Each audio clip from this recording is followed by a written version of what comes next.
Morning all, Bill Sorensen here. Real quick video on the incident in Washington, D.C. last night. I'm going to leave the comments and the analysis of what actually happened and who's involved to the talking heads on TV and the experts and the armchair experts and the political pundits that'll spin this thing any way they want to.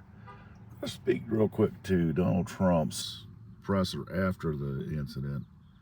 I made some observations watching him talk, and I think I understand the man a little bit better than I did before. I think I understood him a little bit before.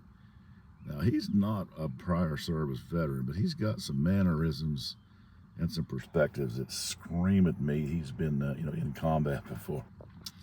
First off, he was upset. You could visibly, if you read his body language, he was visibly upset about the impact that this incident had on his wife. Now that's very telling to me that he had that concern about what happened to Melania, and then when it came to himself, it's like he was very nonchalant. Well, this is the way it is. This is what you got to do. So I think that tells me who he is as a man. He's going to protect and defend his family, but I think personally he's ready to die for the country. I believe that based on the way he spoke, what he had to say.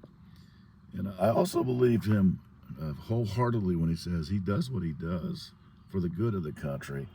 Yes, he's got a super ego. It's got to be, it's got to be fed and nurtured. But literally, I do believe he believes that in his heart. And the thing that really struck me was his demeanor, man. The dude was just this third assassination attempt.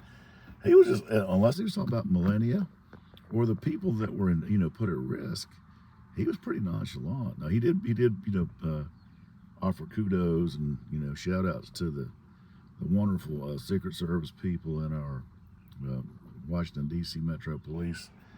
But all in all, I think we need to start waking up to the fact that this man's legit when he says he does what he does for the country, and we need to stop all this divisive nonsense talk that people are, on both sides. And when I say both sides, here's what I've noticed. People on the right make derogatory comments about people on the left, and people on the left, especially the French, they talk about acts of violence. It's ridiculous to me. So the last thing I'll say is I did check out some comments on the whitehouse.gov website, social media accounts. And all I got to say is for the people out there that are applauding what happened or, making light of it, I hope karma comes and visits you today and kicks you right in the sack. Seriously, there's some sick people out there. The thing that's lost on the left, the radical leftists, if they can do that to him, they can do it to anybody.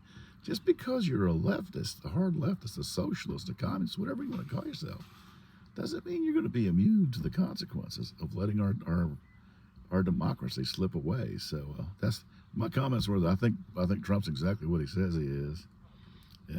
He does do this for the country. And I was taken by the way he was upset about how it bothered his wife. So if you don't believe me or you have a different take, check out the video. I'm sure it's available. Stayed up all night to see the presser. I wasn't going to watch the news feeds incessantly because they all had this guess and that guess. Kind of things like this, you got to let the dust settle a little bit. So thanks for listening, and make America great again. And I think we need to make Stanley County great again because right now things aren't so good here.